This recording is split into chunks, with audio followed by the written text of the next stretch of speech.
Nifty और bank Nifty हाँ पे आपका ओवरव्यू, क्योंकि एक अच्छी तेजी के बाद में कहीं ना कहीं हम वहीं अटक गए हैं, क्या एक रेंज में अटकते दिखते हैं और कौन से ट्रिगर्स हो सकते हैं जो कि अब इसको वापस आगे नया एक्शन देंगे?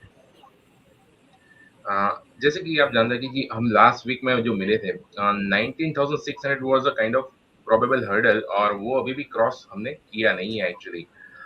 पिछले 7-8 दिन से एक्चुअली हम साइडवेज मूव देख रहे हैं निफ्टी में, विच इज़ वेरी नॉर्मल, क्योंकि हम एक नया हाई बनाए हैं और उसके बाद जो है अगर मार्केट साइडवेज हो जाता है, that is normally a good signal actually, कि कहीं न कहीं थोड़ा-सा कंसोलिडेशन शायद हो रहा है यहाँ पे। बट डेफिनेटली फ्रेश लॉन्ग के लिए आपकी जो रिस्क रिवॉर्ड है एक्चुअली, खास करके निफ्टी में, as of now they are not favourable enough actually. On dips to 19,300 एक कंफर्ट बन सकता है, बट अभी मेरे ख्याल से जो लेवल्स चल रहे हैं 19,440 के अराउंड, वहां पे मेरे ख्याल से कोई फ्रेश लॉन्ग जो है निफ्टी में बन नहीं रहा है।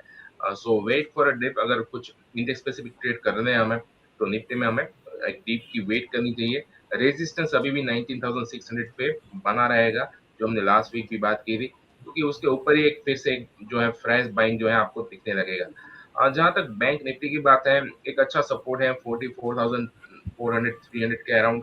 वो जोन जो है काफी पकड़ के रखनी चाहिए एज अ स्टॉप लॉस, अगर आप पोजिशनल ट्रेडर है बैंक निफ्टी में, लॉन्ग ओनली ट्रेडर, और वहां पे स्टॉप लॉस रख के आप जो है बैंक निफ्टी को अभी भी होल्ड कर सकते हैं। बैंक निफ्टी में भी जो है हल्का सा एक प्रॉफिट टेकिंग आया, and then we have turn sideways from last 5 days. तो वो भी हमें ध्यान रखना है कि साइडवेज क्यों होता है मार्केट, कहीं ना कहीं बुल्स और बेट्स का जो है इक्वल जो है एक वेट रहता है, तब जाके मार्केट साइडवेज होता है, and there is a kind of confusion कि आगे जो है अपमूव कंटिन्यू रहेगा कि नहीं। तो डेफिनेटली बुल्स जो है थोड़ा सा एक जो है थकान महसूस कर रहे हैं, तो डेफिनेटली उसका एक थकान जो है डायरेक्टली मार्केट मूवमेंट में हमें दिख रहा है। But looking at the market overall, we don't think कि बैंक निफ्टी या निफ्टी में जो है कोई बड़े फ्रेश ट्रेड जो है करंट लेवल पे हमें मिल सकते हैं।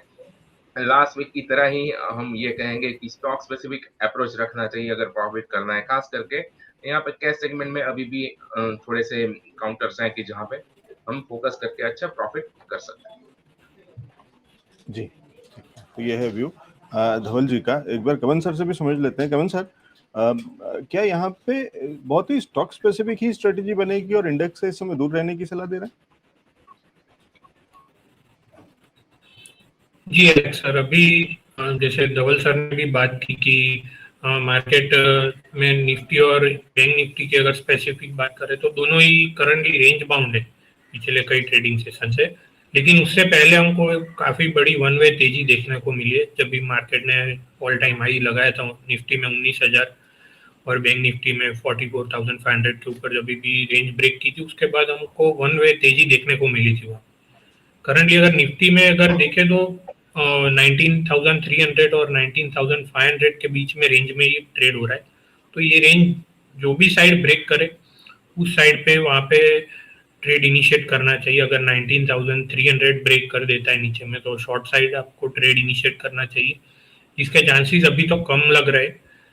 अगर 19,500 ऊपर में उसके ऊपर क्लोजिंग मिल जाती है हमको, तो फ्रेश मोमेंटम अपमूव हमको मिलने के चांसेस है। तो उस टाइम 400-500 पॉइंट का और अपमूव हमको दिख सकता है। लेकिन करंटली तो वो हम लोग व्यू लेके नहीं चल रहे। अभी तो हम लोग वेट ही कर रहे हैं कि रेंज कौन से डायरेक्शन में हमको ब्रेकआउट दे रहे हैं या ब्रेक डाउन दे रहे हैं, वो हमको वेट करना चाहिए। और अगर बैंक निफ्टी की बात करें तो थोड़ा वीकनेस वहाँ पे ज़्यादा है रिलेटिव टू निफ्टी। वहाँ पे थोड़ा करेक्टिव मूव ज़्यादा हमको देखने को मिला है। वहाँ पे भी पिछले 4-5 ट्रेडिंग सेशन से देखे तो 44,600 नीचे में और ऊपर में 45,100, ये 500 पॉइंट की रेंज में बैंक निफ्टी ट्रेड हो रहा है। तो यहाँ पे भी जो भी डायरेक्शन में हमको रेंज ब्रेकआउट मिले वहाँ पे आपको ट्रेड इनिशिएट करना चाहिए। तो अगर ऊपर में 45,100 के ऊपर निकलता है तो आपको लॉन्ग ट्रेड करना चाहिए। अगर वहाँ पे लॉन्ग इनिशिएट करते हैं तो वापस बैंक निफ्टी के जो ऑल टाइम हाई है 45,600-700 वो लेवल टेस्ट हो सकते हैं।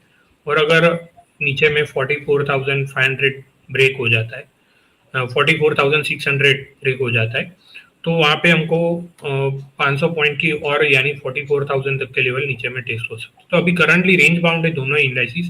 तो जो भी साइड रेंज ब्रेकआउट मिले वो डायरेक्शन हमको फॉलो करनी चाहिए। ऐसा दिख रहा है क्योंकि एक लेवल से आसपास आकर के एक बड़ी तेजी के बाद में कहीं अटकता हुआ बाजार दिख रहा है, ये केवल एक थोड़ा रेजिस्टेंस फेस कर रहा है, जी जी थोड़ा रेजिस्टेंस फेस कर रहा है। जो स्ट्रक्चर एकदम से पॉजिटिव था उसमें से थोड़ा ब्रेक लगा है। अभी निफ्टी का मेजर रेजिस्टेंस मुझे लग रहा है 19525 पर। अगर उसके ऊपर वापस से मूव करेगा then only Nifty will able to move up. और निफ्टी अभी तक तो आउट परफॉर्मेंस ही दिखा रहा था, पर अभी लग रहा है कि निफ्टी में थोड़ा सा करेक्शन दिखेगा और इट मे गो टू 19200। और 19200 का लेवल वो लेवल होगा जहां से वापस से एक्यूमुलेशन करना ज़रूरी है। और बैंक निफ्टी का अगर मैं आपको लेवल बताऊँ तो वो भी 45,000 का जो लेवल है, वो लेवल अभी मेक और ब्रेक का लेवल की तरह पे उसके हिसाब से वर्क कर रहा है। तो if it is able to move and sustain above 45,100 then only it can able to move up. Otherwise नीचे मुझे उसमें भी 44,500 600 तक का लेवल दिख रहा है, जो अच्छा एक्यूमुलेशन का लेवल रहेगा। वहां से हम डेफिनेटली एक्यूमुलेट कर सकते हैं।